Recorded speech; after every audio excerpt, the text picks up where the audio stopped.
Hello friends, आज हम लोग एवरेज का क्वेश्चन देखेंगे। एक ही वीडियो में आप लोगों को पूरा एवरेज का कॉन्सेप्ट और ट्रिक पता चल जाएगा। तो देखिए, इसका एक बात आप लोग को हमेशा याद रखना है, औसत बराबर होता है दी गई संख्याओं का योग बटा कुल संख्या। बस इतना याद रखना है, इसी से पूरा चैप्टर कंप्लीट हो जाएगा। देखिए, हम एग्जाम्पल के तौर पे एक क्वेश्चन देख लेते हैं। 2, 5, 7, 9, 12, 15, 20 तक का औसत ज्ञात करना है। तो देखिए, मैंने क्या बोला है कि दी गई जितना भी संख्या दिया गया है इसमें, उसका पहले योग निकाल लीजिए। तो 2 + 5 + 7 + 9 + 12 + 15 + 20। उसके बाद क्या बोला गया है, कुल संख्या। तो कुल कितना संख्या है, 1, 2, 3, 4, 5, 6, 7। इसको गिनती कर लेना है। तो कुल कितनी संख्या है, 7 संख्या है। हम लोग क्या निकाल रहे हैं, एवरेज निकाल रहे हैं। बस आपको एक ट्रिक पता करना रखना है, याद रखना है हमेशा, इसी से पूरा क्लियर हो जाएगा। अब देखिए, इसको जोड़ लेते हैं। तो 5, 2, 7, 7, 7, 14, 14, 8, 9, 9, 18 और 14 कितना हुआ।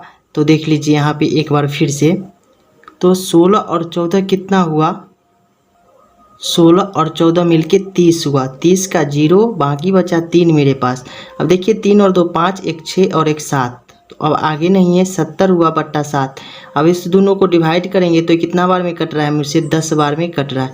तो बस इसका एवरेज कितना हो गया, 10 हो गया। अब देखिए नेक्स्ट क्वेश्चन।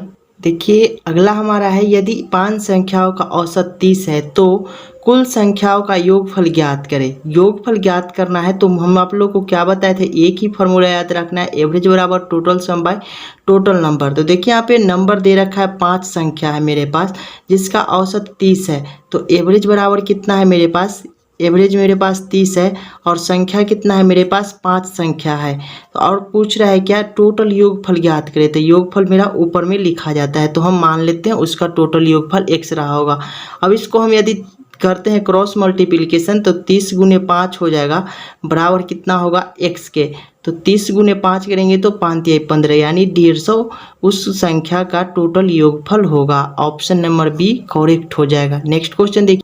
एक क्वेश्चन हमारा बोल रहा है, यदि किसी संख्याओं का योग 180 है तथा औसत 36 है तो कुल संख्या ज्ञात करें।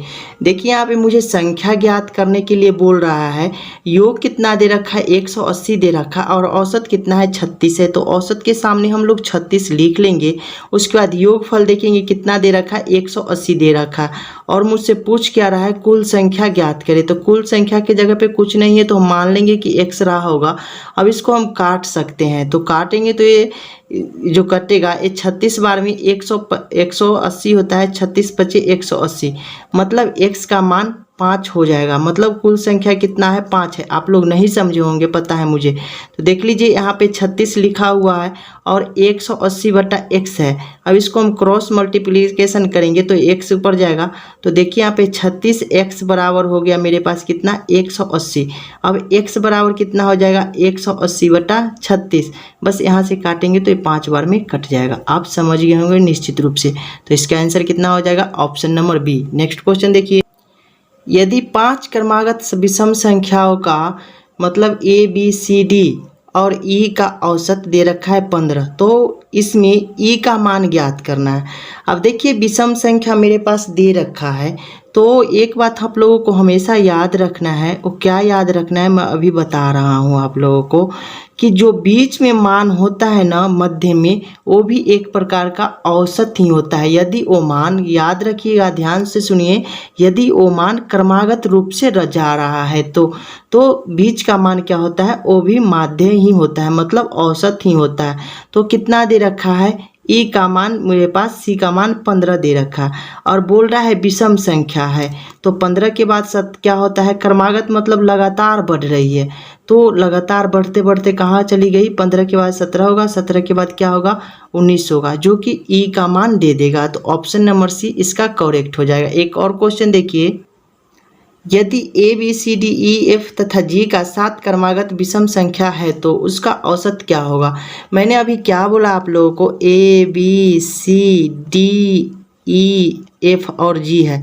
अब इसको टोटल को गिन लीजिए, कितना संख्या 1 2 3 4 5 6 7 है।